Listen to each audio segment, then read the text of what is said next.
เมื่อสิเบิ่งตอนแรกบางทีโอ้อะเบยยังได้ส่งตัวนี้ ซอยในเด้อ โอ้พี่น้องงามเนาะ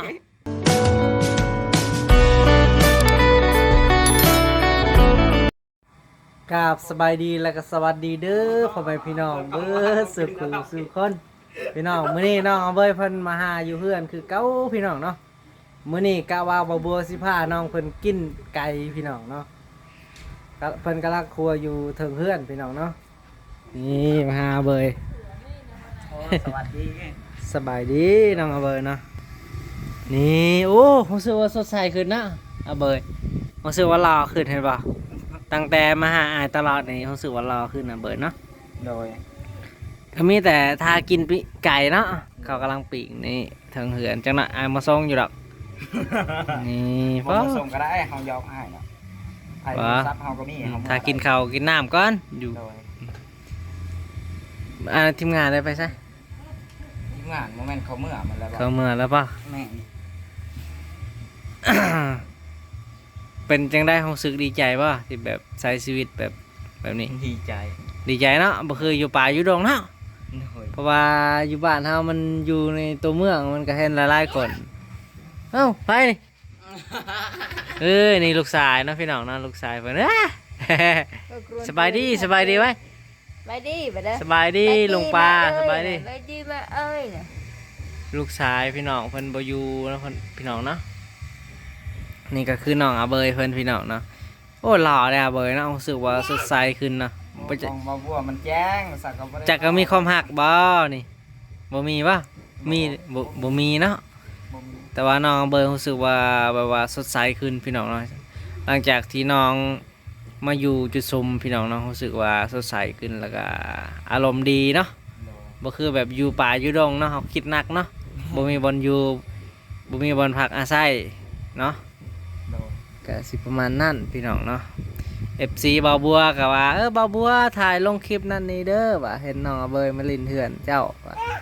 นี่เฮาก็ถ่ายให้น้องอาเบยเด้อพี่น้องเนาะน้องอาเบยเพิ่นก็ มาลินตลอดเนาะอยู่เฮือนมาลินได้อยู่เฮือนอายนี่บางทีอายก็สิไปอัปเดตตัวอยู่พุ่นแหละบางทีตัวบ่มาอันนี้ตัวมาพอดีเฮาก็คิดว่าสิไปอยู่พุ่นแหละไปถาม นี่เราบ่เข้าตลาดก่อนถ้าน้องเข้าตลาดก่อนเจ้าก็บ่เห็นคือเก่า อันน่ะ FC เจ้าร้าย FC ในช่องอายนี่เขาเบิ่งร้ายนั่นแหละน้องเพิ่นก็กำลังสิไปซื้ออาหารบ่ก็พอดีกินเป็นไก่นะเนาะ ไก่ได้ไก่อยู่เหือนกำลังเฮ็ดกิน ยังมาแล้วนี่ลูกเทวดาก็อยู่นี่ ลูกเทวดา น้องเพิ่นก็มีรถถีบเนาะ จักรยาน จักรยาน จักรยาน รถถีบนั่นเองบ้านเฮาเอาง่ายๆเนาะข้าวเพิ่นก็มีแล้วเนาะแต่ว่าก็เอาจังหน่ะข้าวเฮาก็เอาจังกินในเหือนก็ได้นี่มื้อนี้เจ้ากินยังมื้อนี้ครับเอ้ย บ้านบ่ลูกเลิกตะกอนปอนแปะแปะ มื้ออื่นอะเบยมาแต่เช้าหน้าเบยน่ะ โดย อะเบยมาลิน เอิ้นสิ อืม รัก หรือว่าแบบย่านก็มานอนนี่ก็ได้นอนเฮือนอ้ายนี่เป็นหมู่ดอก ส่งมาได้คือละหางใจอีกุยเจ้าง่ายปราในตะไป ใช่เบิ่งสิเบิ่งตอนแรกบางทีโอ้อะเบยยังได้ส่งตัวนี้ ซอยในเด้อ โอ้พี่น้องงามเนาะเด้ห่านนี่ก็มีห่านนี่ ใส่ ห่านในตลาดนั่นแหละโอ้มีตีทรงงาม นี่เด้พื้นละทรงที่นี่เฮาเงินนี่พื้นละ2 ล้านนี่ ๆมัน200,000 2 ล้าน ที2 2 ล้าน แสน หน่วย10หอยพันหมื่นแสนโอ้ย200,000ไฟสิไปขาย2 ล้านตั้งตัวละ100 เหรียญพุ่นน่ะเนาะตัวละ200,000นี่ ตัวนี้เด้ตัวนี้จักมันพื้นเท่าไหร่ อันนี้ก็ประมาณพื้นหนึ่ง500 กว่าบาทนี่แหละตามที่อายเบิ่งในอันนั้น แม่ตาจ่าเลย โอ้ สั่ งาง ม ให้ได้บ่ สิสั่งยังนี่ห่านอันนี้ หานตัวได้หานอยู่เนี่ย แม่น มี บ่ บ่ แม่นอยู่นี่อยู่พุ่นเดี๋ยวอายสิพาไปดอกคันมีเงินอายมีเงินก่อนบางทีก็มี FC อยากให้น้องซื้อกับเพิ่นก็สิโดเนทมาเนาะหรือว่าอันนั้นเนาะ เสื้อตัวนี้เราสิซื้อให้ ไผสิซื้อ เอานี่แหละ โอ้งามเนาะ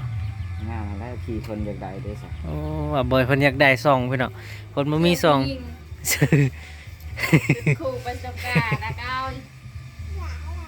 น่ะ น้องเอาไปเพิ่นอยาก ผู้ย่างน้ำเพิ่นอยากได้ เออ เพราะ ว่า ว่า บ่เจะอยากได้ซองเนาะ แม่น เพิ่นอยากได้ซองกะ เบิ่งถ้าเบิ่งเงินมื้ออื่นพุ่นแหละ ถ้าเบิ่งเนาะมี ได้ อันน่ะ เงินเลย มาแล้ว ทีมงานเมื่อแล้วป่ะ นอนผู้เดียวนะ จะพยานบ่ โอ้ก็ย่านนั่นแหละไปสิบ่ย่านเนาะย่านบ่ทออยู่ป่าดอก เนาะอยู่นี่แค่นั้นเนาะคันหรือว่าคันยานกะมานอนเถื่อนนี่ก็ได้พอดีอายสิถ่ายคลิป โอ้ได้ตอนแรกถ่ายเต็มที่เลยสิมานอนนั่น เนาะถ่ายคลิปแบบวิถีชีวิตหรือว่าชีวิตอิหยังก่อนติดตามวิถีชีวิตของน้องอาเบิดเนาะ ถ่ายเต็มที่เลย เพราะว่า FC นี่อยากเบิ่งไลน์ได้อยากเบิ่งเจ้าเห็นบ่เขามาคอมเมนต์ใน2อายนี่โอ้น้องอาเบิดนั่นนี่เขาว่าโอ้ดีใจนำเด้อเขาว่าเอ้าน้องอาเบิดมันเป็นน้องเจ้าแน่น้องฮักก็ได้เพิ่นว่าเขาว่าได้เพราะว่าน้องเพิ่นก็น่าฮักก็สิประมาณนี้เนาะนี่น้องอาเบิดเพิ่นกำลังนอนลิ้นโทรศัพท์พี่น้องเนาะตอนนี้ก็ได้5นาทีพี่น้องเนาะเบาบัวกับ5ก็เลิกอยากอยากพี่น้องกันเลยเห็นน้องเพิ่นมาลินอยู่เพื่อนเนาะเดี๋ยวเบาบัวก็สิพาน้องเพิ่นกินปิ้งไก่พี่น้องเนาะอยู่เพื่อนเนาะแล้วก็เอาเบิดจะอาบน้ำเลยป่ะอาบน้ำแล้วเอาเลยอยู่ใช่อยู่พุ่นอยู่เพื่อนฮะเพื่อนเขาบิ๊กป่ะเพื่อนอายก็มีนี่ได้ห้องน้ำนี่สบอกสบู่ก็มีเบิดเอาเบยแบบอันนะเขาถาม FC ถามเรื่องอย่างเนี้ยอาเบยนี่อยู่ในป่านี่รู้สึกจังไดบ่ย่านว่าตอนนั้น FC ถามแล้วก็อี FC ถามว่าเป็นจังไดอาเบยแบบอยู่นี่แหละมีความสุขบ่เพิ่นว่าถาม อ๋อ มีความสุขเนาะ ก็มีแล้ว อ๋อโดยเพราะว่า FC เจ้าหลายเด้เข้ามาติดตามมาแล้วก็โอ้เขาว่าเห็นอาเบยมาลินเฮือนเจ้าตลอดว่าฮับมาเป็นน้องหักแน่เพิ่นว่าเขาพอดีแล้วอาย เป็นลูกเข้าเลยอีบ่เฮิง อ้าวอยู่ไสซะอ้าว เป็ เป็น น FC ตัวใดอยากได้มาเด้อสิไปเป็นลูกให้ ก็เป็นน้องหักอายก็ได้เนาะ พี่น้องเพราะว่าเฮาก็สิอัปเดตน้องเพิ่นตลอดเนาะพี่น้องเนาะอัปเดตน้องอาเบยเรื่อยๆพี่น้องตอนนี้แต่จังน้อยก็พาน้องอาเบยขึ้นไปกินข้าวเนาะเพิ่นก็มาเอาข้าวอยู่ไสก็ โอ้นเกินอาบิ๊ก เดี๋ยวนะบิ๊กเนาะเฮาก็มีข้าวอยู่ก็มาเอาแต่รอมื้ออื่นก็ได้ ลงไปพุ่นเขาว่าบ่เอาเขาปัดให้จักสิ มื้อเช้านี่เด้ ไม่กินมื้อเช้านี่กินอยู่บ้านพุ่นอยู่เฮือน เทือนดีป่ะอ๋อโดยก็สิประมาณนี้เนาะพี่น้องเนาะเฮาก็อัปเดตน้องเพิ่นพี่น้องเนาะ ก็เอาลายนาทีเอา เบาหลายเนาะเบิ่งไลน์ก็อันน่ะ FC บ่อยากเบิ่งไลน์เนาะ แม่ 20-30 นาทีเอาจัก 7-8 นาทีก็พอเนาะพอได้อัปเดตน้องเพิ่นตอนนี้ก็เป็นเวลาช่วง6 โมงแล้วเนาะ6 โมงปลายเนาะประมาณนั้นพี่น้องเนาะนี่6 โมง 16 นาทีพี่น้องเนาะเบาบัวก็อัปเดตน้องเพิ่นมาลินอยู่เฮือนพี่น้องเนาะบางทีน้องพาน้องเพิ่นกินข้าวก่อนจังบางทีคันน้องเพิ่นบ่กล้าหรือว่าน้องเพิ่นอยากมานอนพี่ก็ได้เนาะพี่น้องเนาะเราจะสินอนใช้นอนนี่ก็ได้ป่ะ ได้ตอนแรงเพื่อไอ้ว่าอยากถ่ายด้วยซ้ เนาะเฮาถ่ายวิถีชีวิตเนาะ ำ พอดีตอนเช้าพอดีอันนั้นให้เจ้าอันน่ะขึ้นให้มันอันนั้นเนาะง่ายๆหรอกนะค่อยขึ้นตอนนั้นก็ได้แต่ว่าค่อยบ่ค่อยวางมาได้ก็สิประมาณนั้นเนาะพี่น้องเนาะก็สำหรับคลิปนี้กันเนาะ